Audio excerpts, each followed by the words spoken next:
Magandang nga po mga ka-7 Gold. Ayan, mag-i-scan po ulit tayo ng 4M51. Ang kanya namamalya at walang power. Ayan. I-scan po muna natin para malaman natin. Pag ito'y pina-under naman po, pwede naman, no? Okay, under mo. Ayan.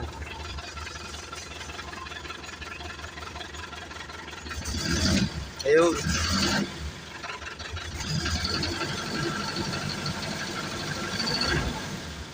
May check engine pa rin o siya. Parang namamalya po eh.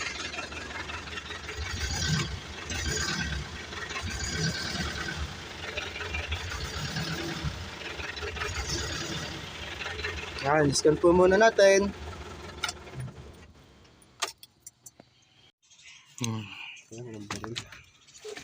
Ito po, manual check po natin yung kanyang mga injector.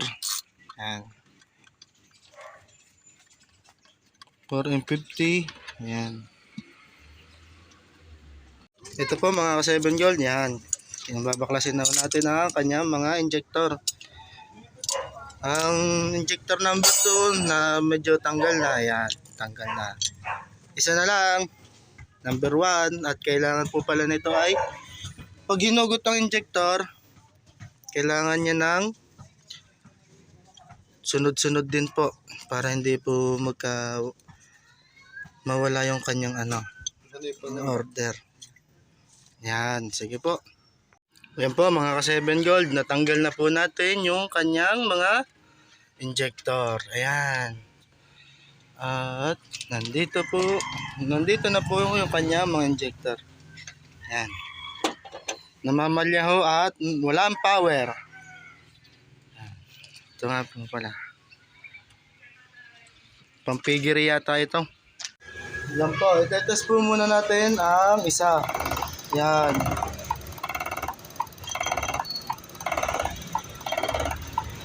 So mapapansin nyo parang naninikip-nikip. Yan. Okay. Yan mga ka-7 Gold, dapat ang kanyang nozzle tip medyo dapat maluwag. Pag hinuhugot ng daliri, nahuhugot yung kanyang pinakang tip. Sa estado nito, maaari ito ay tinubig, nag-i-stack up. Kaya kahit anong gawin natin, konti lang yung lumalabas niya. Yan. Yan. Yan, kung mapapansin nyo, gumuguhit. Wait lang. Dito tayo sa yung papel. Yan.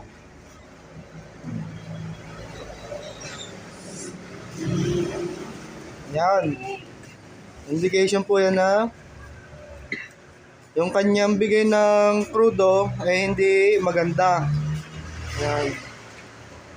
Yan, kung mapapansin nyo, dito pa lang yan, galing sa isa. Dapat po yan. Yan. Ito yung ating na-record. Yan. Kung mapapansin nyo, maganda ang pagkakabigay ng kanyang diesel. Yan. Okay. Yan, ito po pala ay pangalawa na. Yan. Dito siya galing. Ang kanyang nozzle tip din ay medyo stop up. Mahirap bunutin. Mapapansin nyo.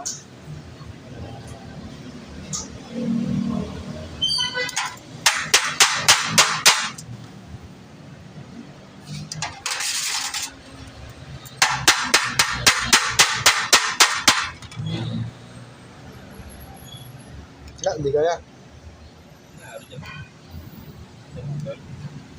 Hindi, putot-tot.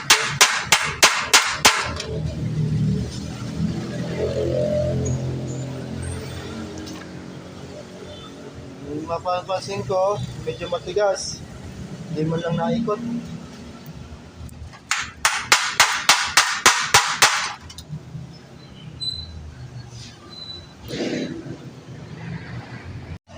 Yan, nahugot na po natin. Dapat po yan ay swabe-swabe yan. Pag kinuha mo, yan, lumalabas po. Para ang play niya po sa loob, nakakapag-function po siya ng maayos na sa diesel. Yan. Di po tulad kanina, sobrang sikip at medyo maitim yung kanyang tip. Hindi naman po, okay na. Kaya po yung naging diesel po natin, dahil lang po sa mga injector na to, nakakadalwa pa lang po tayo. Yan. Kailangan nun natin na malinis na diesel. Yan. Para okay siya sa loob.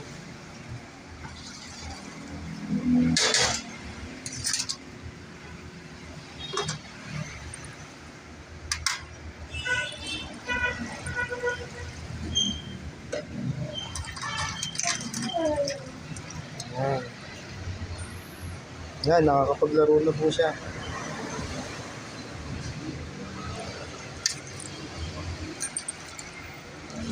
Okay po. Yan po, number 3 naman po tayo. Yan, mapapasin mo. Sobrang dumi. Kanya po yan galing eh.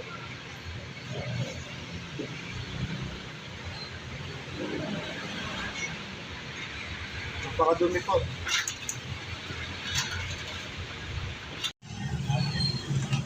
Yan mga ka-7 gold, ito yung number 3. Yan, natin itetest na po. Yan, nakakapag-function na siya ng maayos. May bibigyan niya na yung power niyan. Yan. Yan, nakatatlo na tayo. Isa na lang. Panghuli na po ito, number 4. Talaga mahirap siyang tanggalin. Yan, tanggalan natin. Mapapasin nyo. Kumulating siya.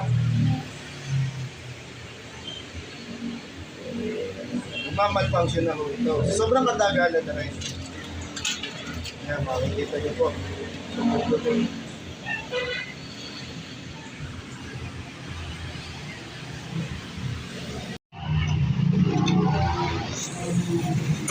Yan mga ka-7 John, last na po ito.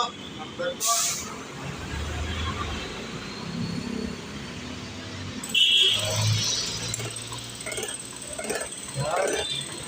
Napakaganda na kanyang performance.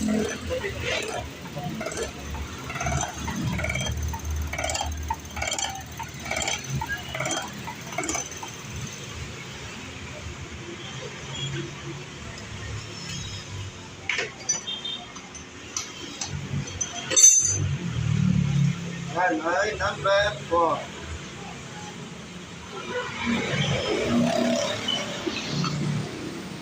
Yan, tapos na po ang ating paglilinis ng injector ng 4M41. 4M40. 4M50 pala. Yan. Yan, good morning mga ka-7 Gold. Yan, nililinis na po natin yung pag-uupuan ng mga injector na ginawa natin kahapon. Medyo madudumi po yung injector seat niyan. Para po gumanda yung lapat ng mga washer, ating nililinis po isa-isa. Yan po. Yan. Ayun, number 3. Ang ganda. Number 1, lilinisin po talaga. Kailangan po linisin.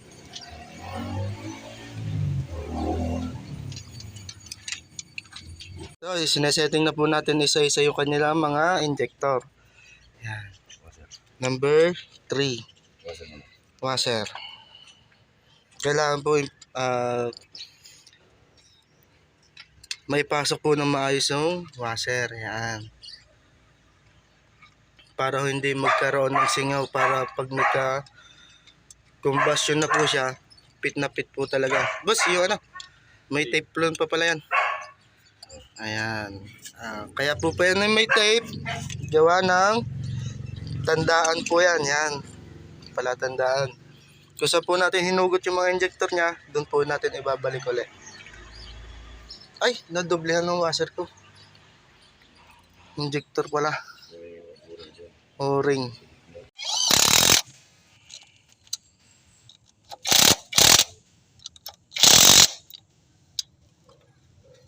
Ang ating ginagamit niyo pa wala ay yung power tools yan.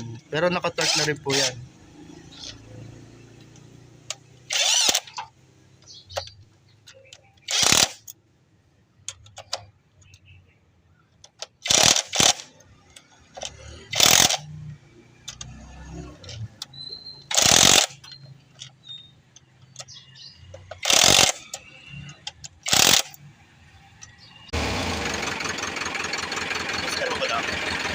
Wala akong mabasa.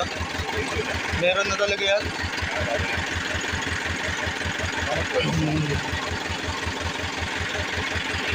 Ayan po, tapos na po yung ating project sa 4M50.